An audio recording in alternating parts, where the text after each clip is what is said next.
Welcome back to the Hive, Dr. Beekeepers. Today is a video that's been coming for a while. You guys, most of you know that I've had a swarm move in to my empty equipment on the end of my shed. I went through it and reassembled them. They ended up being in 3 deeps. 1 bottom board, 1 hive cover, of course, no queen excluder. Now that it's after the spring flow, it's time to divvy this thing up and relocate it. But it's heavy, so how am I gonna do it? Well, stick around and I'll show you how.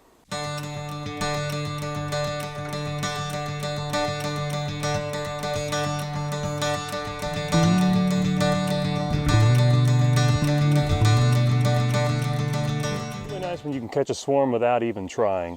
I've never baited anything, but having all this stacked equipment with already drawn out comb and hive bodies that have been on bees before, but they eventually died, and then I'd stack the equipment here, a year to year kind of thing. It just happens.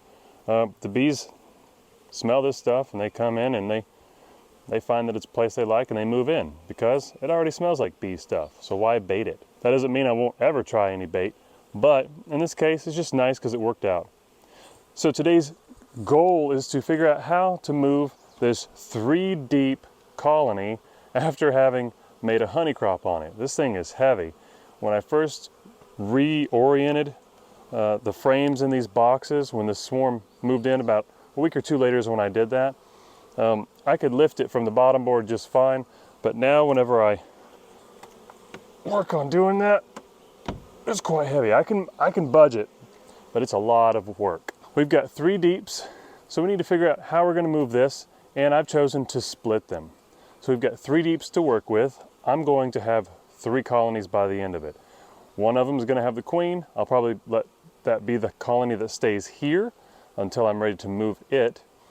And then the other 2 are going to have to raise their own. That means I need 2 more bottom boards and 2 more hive covers, which I have right here on a hive stand to my right. So by creating 3 workspaces with these bottom boards already out and ready, I can set 1 deep down, set a 2nd deep down, and then I've got my 3rd one available, and I can work through all 3 at virtually the same time and divvy up the resources accordingly. So we've got 10 frames in each one. That means we've got 30 frames. And by the end of it, every single deep needs to have food and it needs to have brood. And instead of harvesting any of the honey from them, since we have another nectar flow coming up, I'm probably just going to put an excluder on them and a honey super and let them make honey on that. Let them keep what they've already made, and I think that's going to be a good plan. So we're going to go ahead and smoke these a little bit more. I have not opened these up since resituating them, so I have no idea what I'm going to find, but I do know that it's got some weight to it. Okay, there's one. Now we're going to move the 2nd deep down. This one's a little bit lighter, probably a lot of brood in this one. That top box was definitely more honey. And on the very bottom box, I see quite a few outside empty frames, which I'm not surprised about. For some reason, colonies love to just, when they move into something, they move straight up instead of out. I do see capped brood down in these cells, so whatever we end up finding, I'm going to divvy it up as equally as I can. Locate the queen, try to keep her here, and then move the 2 queenless colonies to my nearby apiary. All right, let's reposition so we can see what's going on. Okay, so what we've got so far is the first box I put down right here. I still have the hive cover on it. I'm going to go ahead and take that off, smoke them a little bit underneath. I anticipate this being primarily honey. No doubt there might be a little bit of brood in it, as bees love to work their way up. And what I mean by that is the queen loves to work her way up and lay through the center, no matter how tall you seem to stack it. This one's probably going to be mostly brood. There's a little bit of brood in this one with some empty frames. Now I've got 3 surfaces I can work with. I've got a lot of disorientation from these girls. They're coming around and things aren't quite as they remember them being when they went away to forage not long ago. So they're coming to a home, they know it, it's familiar, it smells familiar, but it doesn't look right. So this is the kind of job that you kind of need to take your time with. You don't want to get in a rush, but you also want to do it as quickly as possible so that you minimize the disturbance in the bees. So the best way I think to start this off with, to be the cleanest, most effective way, is to start with this colony because they've got empty frames that I can just set to the side. I don't have to worry about whether it's honey or brood quite yet. I can just get to the core of what this box has in it and then start working from here and giving them honey from this box and any more brood if they need it from that box. So here we've got a decent frame of capped brood, both sides, and it's a fairly good pattern. There's not too many holes in it. And on the surrounding areas there are larvae and eggs. So we've got a laying queen. Of course, a hive wouldn't do this well without one. So this is capped brood and larvae and eggs, like I said. So in case we don't find the queen, we want to make sure that each one of these boxes has the right age of brood so they can make a new queen. You always want to leave a colony situated to where they can make a queen in case you did something wrong and accidentally squished her. And you know what? You may not want to look for the queen, in which case just verify that you've got eggs and larvae and move on from there. All right, so what we're left with in this box are 5 frames.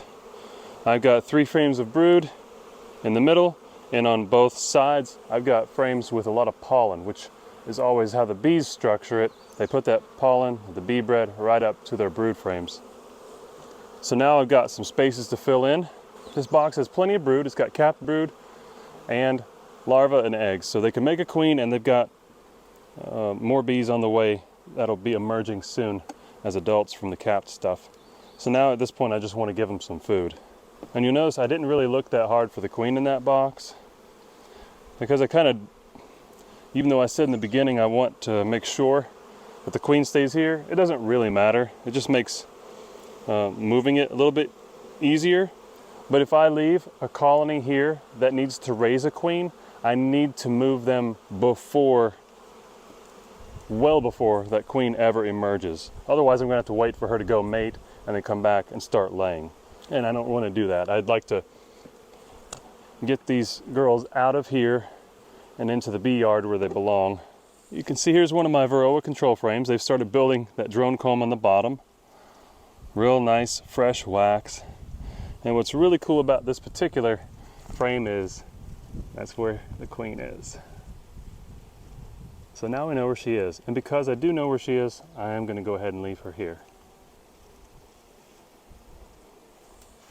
And we also have a nice frame of honey as well. So normally you wouldn't find a queen necessarily on a frame of honey, but you notice she's on this drone comb where she's actively laying eggs. She's on the bottom. I don't want to put her in here just yet because I don't want her to squash her on any bridge comb. Come on, girl. All right, now she's in a safe spot. I'm going to put this in, second frame from the outside, which is where I really like to put my Varroa control frames anyways, because it just makes getting to it and checking it easier and faster instead of having to dig into the middle of the brood nest. Here's a nice, almost fully capped frame of honey. I'm going to put that on the outside. And I've just got 2 more frames to put in there, and that one will be done. I can go ahead and put a hive cover on it, and the girls coming home can go ahead and begin to settle down a little bit. This is a frame of capped brood and open larvae on this side. So that's something I can keep in this box because I need brood in this box. So that's 1 frame of brood. This is another amazing frame of brood. You see that pattern there? Nice. And this one over here. And get this, I mean, this is from a swarm that moved in, and I haven't even treated them for Varroa yet. Granted, if it came from one of my hives nearby, they have been treated for Varroa, but it wasn't even a full treatment. This is just an example of how amazing a swarm can be. That doesn't mean they're not going to need treated for mites. It just means right now they're ahead of the game. All right, another frame of open brood, and it has the appropriate aged larvae and eggs that they're going to need for raising a queen. So I'm making sure my brood is centered, and so far I'm happy with the amount of bees that are in each box as well. Sometimes when I've made splits, I'll have to shake some bees from frames and shake them in the other so that that split has enough has enough bees. But we're doing good today. We don't need to do that. Here's a Varroa control frame. They've just started putting this itty bitty piece of comb on. And I'm finally to the outside frame. Let's see what they've got.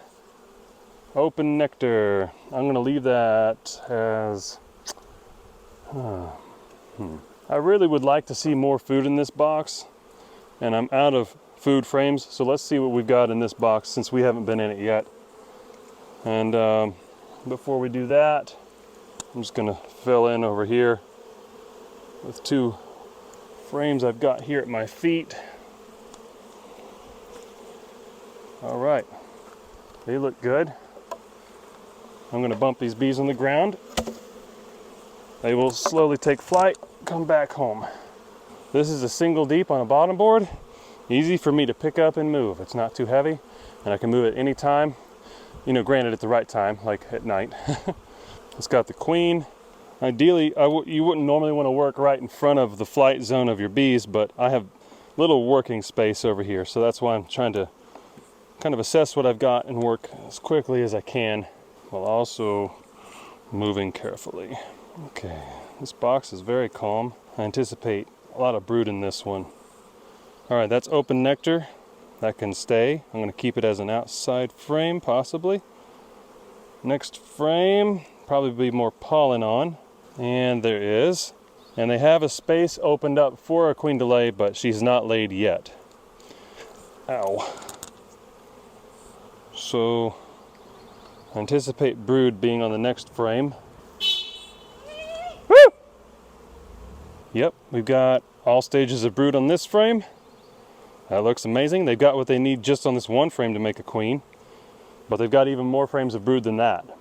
This one's a bit heavier.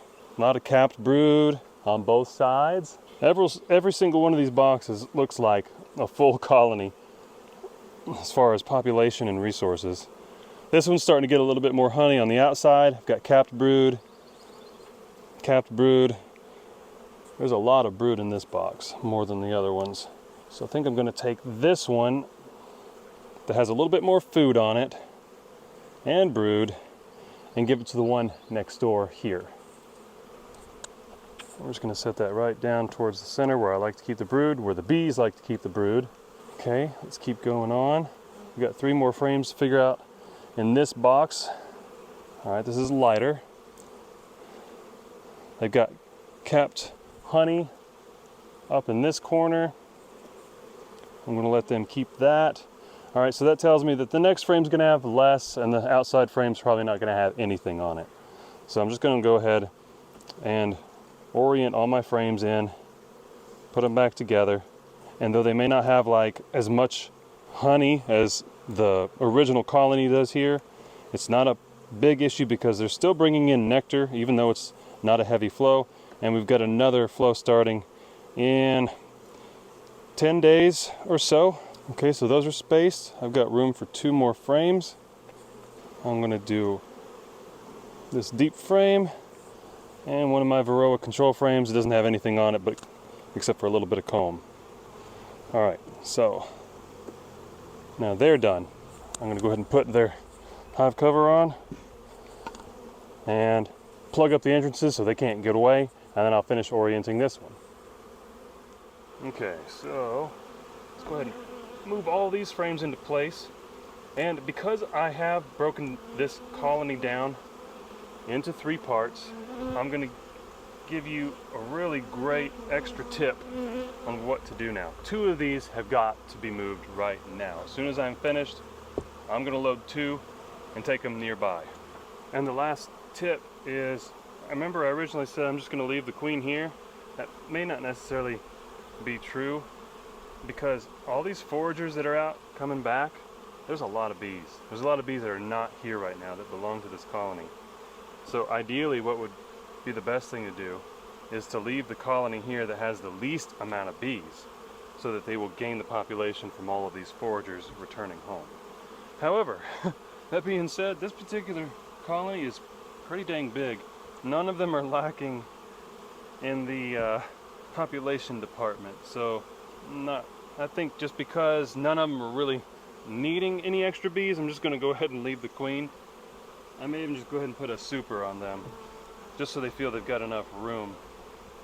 And of course I'll put a queen excluder there as well. So the third one's done. Hive cover's on top. Now I just need to plug them up, ratchet strap them shut, and take them home, or take them to the next yard. All right, so we've taken our 3 deep swarm with an amazing laying queen, split them into 3. So 1, I'll leave that one here, at least for today. I've got 2 right here, 3 I'm sitting on. I'll add an excluder and a medium honey super to this one, just so they have the room for all this incoming. It'll still be light, so I'll be able to move it still by myself. And with these 2 ready to load up and go, I'm just gonna go ahead and relocate them right now, take them over so they can start reorienting on their new location and get to work being bees and doing what bees do. You can watch my video right here about how to relocate a colony, how to strap it down and load it in your vehicle the proper way so that things go as smoothly as possible. But if you have any questions about splitting, let me know. Remember, I've told you in other videos, there's a lot of different ways to split bees. There's a lot of options. There's not just one way to do it. You just have to make sure that you've got food and that you've got brood of the appropriate age so that they can raise a queen from. And that's only if you don't have a queen cell or a mated queen to give them. So there's lots of options to us beekeepers, and it's really nice. So don't forget to drop me one of these, tell your friends about the Hive Doctor, and I'll see you guys in the next video.